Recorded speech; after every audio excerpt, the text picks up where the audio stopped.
साथियों नमस्कार, आप सभी का स्वागत है आपके अपने प्यारे से YouTube चैनल ज्ञान पथ इंस्टीट्यूट में। तो आप सब कैसे हैं? आई होप आप सब बहुत अच्छे होंगे और साथ साथ पढ़ाई कर रहे होंगे। तो प्यारे बच्चों, आज की क्लास में हम जानेंगे एक यौन जनित रोग के बारे में, यानी यौन संचारित रोग भी इसे कहा जाता है। ठीक है, तो इस रोग का नाम है क्या? सुजाक। हिंदी में हम लोग सुजाक बोलते हैं और इंग्लिश में इसे गोनोरिया कहते हैं। ठीक है, तो चलिए क्लास को शुरू करते हैं। तो प्यारे बच्चों, इस तरीके से ये क्या है? ये एक रोग है जो कि यौन संचारित रोग है।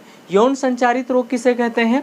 ऐसे रोग जो संभोग के समय लैंगिक संबंध स्थापित करने से फैलते हैं, ऐसे रोग को कहा जाता है यौन संचारित रोग। ठीक है, तो ये एक प्रकार का क्या है? यौन संचारित रोग है।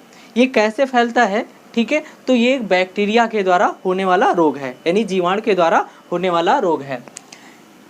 यह रोग बताया गया है कि नीसेरिया गोनोरी नामक जीवाणु के द्वारा होता है। किस जीवाणु के द्वारा होता है? नीसेरिया गोनोरी नामक जीवाणु के द्वारा होता है।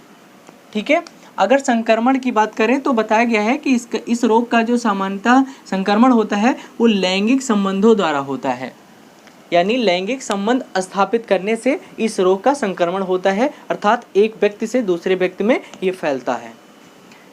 स्त्रियों में इस रोग का कोई प्रभाव नहीं होता है, मतलब सुजाक रोग का स्त्रियों में कोई प्रभाव नहीं होता है, वह केवल वाहक का कार्य करती हैं, अर्थात एक व्यक्ति से दूसरे व्यक्ति में पहुंचाने का कार्य करती हैं। मान लीजिए किसी स्त्री के योनि के अंदर अगर इस रोग का बैक्टीरिया उपस्थित है और उसके साथ अगर कोई यौन संबंध स्थापित करेगा, लैंगिक संबंध स्थापित करेगा, तो वो व्यक्ति भी इस रोग से ग्रसित हो जाएगा, लेकिन उस रोग का उस महिला के ऊपर कोई प्रभाव नहीं होगा।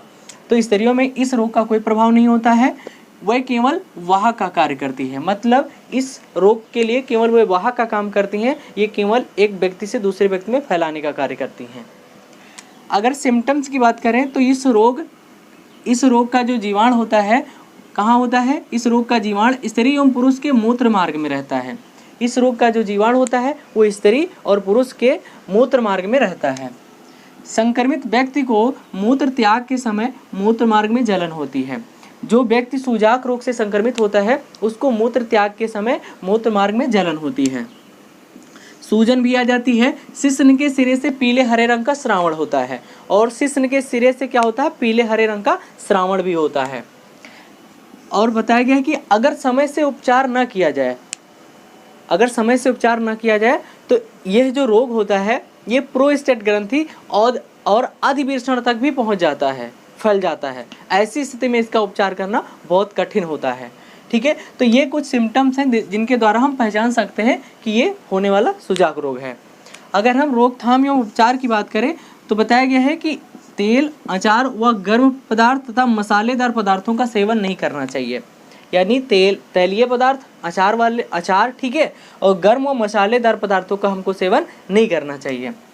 व्यक्तिगत स्वच्छता पर ध्यान देना चाहिए, मतलब अपनी साफ सफाई की प्रक्रिया पर ध्यान देना चाहिए, और पेनिसिलिन जैसी एंटीबायोटिक औषधि का प्रयोग करना चाहिए, क्योंकि ये एक प्रकार का बैक्टीरिया के द्वारा होने वाला रोग है, इसलिए इसमें पेनिसिलिन जैसी एंटीबायोटिक औषधि का प्रयोग किया जाता है। ठीक है, तो प्यारे बच्चों, ये हो गया एक जीवाणु के द्वारा होने वाला रोग जो कैसे फैलता है? लैंगिक संबंधों के द्वारा फैलता है। तो उम्मीद है वीडियो पसंद आया होगा। वीडियो को लाइक कीजिए, चैनल को सब्सक्राइब कीजिए। बहुत बहुत धन्यवाद।